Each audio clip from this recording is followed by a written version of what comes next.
আসসালামু আলাইকুম। আজকে আমরা চলে আসছি আমাদের ক্ষেতে। এটা চারাই আমরা কিছু গাছের বেশি বানিয়েছি। দেখা যাক এগুলো জ্বালাইছে কিনা।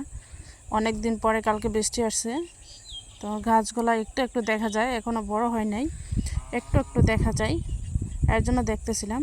আর আমরা কিছু লেবুর চারা লাগাইছিলাম, মাশাল্লাহ সবগুলোর মধ্যে ফুল আসছে। মাশাল্লাহ অনেক সুন্দর ফুল আসছে সবগুলা লেবুর মধ্যে, গাছের মধ্যে ফুল আসছে। কিছু লেবু হয়ে গেছে ছোট ছোট। এই যে এইখানে আছে একটা লেবু একটু বড় হয়েছে, মাশাল্লাহ ছোট গাছ তাও একটু একটু বড় হয়েছে লেবু। আর সবগুলা আমরা দেখতেছিলাম, অনেকগুলা গাছ আছে লেবু গাছ, দেখতেছিলাম সবগুলা গাছের মধ্যে লেবু আসছে। এইখানে মাশাল্লাহ কি সুন্দর কলার ছড়ি আছে, এইখানে আছে একটা। তারপর একটু সামনে গেছি আর তো ওইখানেও আরেকটা ছড়ি আছে। এই যে মাশাল্লাহ আছে অনেক কলার ছড়ি। আমরা কলার ছড়ি বিক্রি করি, যদি কেউ নিতে চান নিতে পারেন। আমাদের কিছু বেগুনের চারা লাগাইছিলাম, গাছগুলিতে বেগুন আসতেছে, একটা বেগুন দেখা যায়। আর সবগুলা গাছে ফুল আছে, কড়া আছে, ছোট ছোট কড়া আছে, ফুলও আছে। দেখতেছি পানির অভাবে গাছগুলো শুকাই গেছিলো, কালকে একটু বৃষ্টি আসছে, এর জন্য একটু ভালো দেখা যায়। আর আমাদের সামনের পুকুরটা খামারের, এটা প্রথম পুকুর। এটা আজকে খিচে ফেলা হয়েছে মাছ ধরার জন্য, সব মাছ ধরা হয়ে গেছে। এইখানে কিছু শোল মাছ ছিল, এগুলো আমরা রাখছি। এখানে কিছু শোল মাছ, এগুলো আমরা রাখছি। আর সব মাছগুলা অন্য পুকুরে ফেলে দিছি, এটার মধ্যে অন্য মাছ জিয়ানো হইবার জন্য। আর শোল মাছগুলো আমরা এক্সট্রা একটা পুকুরে ছাড়বো, দেখা যাক কী অবস্থা হয়।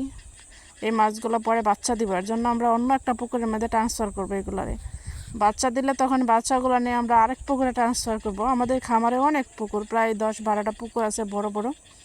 তো এর জন্য দেখতেছিলাম ঘুরে ঘুরে, সবগুলোর মধ্যে ছোট একটা শোল মাছ আছে, এগুলো দেখতেছিলাম।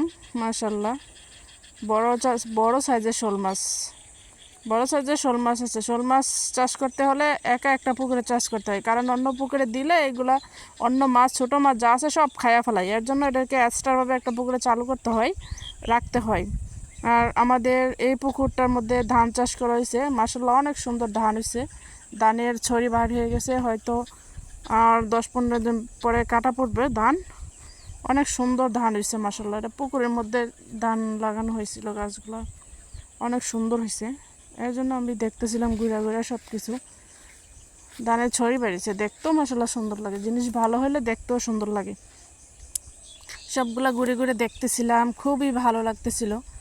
এর জন্য আপনাদের সাথে শেয়ার করলাম। আর এই পুকুরটার মধ্যে মাছের খানা দেওয়া হইতেছে, এর জন্য আপনাদের সাথে শেয়ার করলাম। আর আমার চ্যানেলটা সবাই সাবস্ক্রাইব করবেন, পাশে থাকবেন, সব সময় রেগুলার ভিডিও দেবো ইনশাল্লাহ। আর আমাদের সাথে যোগাযোগ করতে, যে কোনো ব্যবসায়ী, কলা থেকে শুরু করে আম থেকে শুরু করে সব কিছু আমাদের খামারে পাওয়া যায়, আমরা বিক্রি করি। নিতে চাইলে অবশ্যই যোগাযোগ করবেন। সবাইকে ধন্যবাদ, চ্যানেলটা সাবস্ক্রাইব করে পাশে থাকবেন।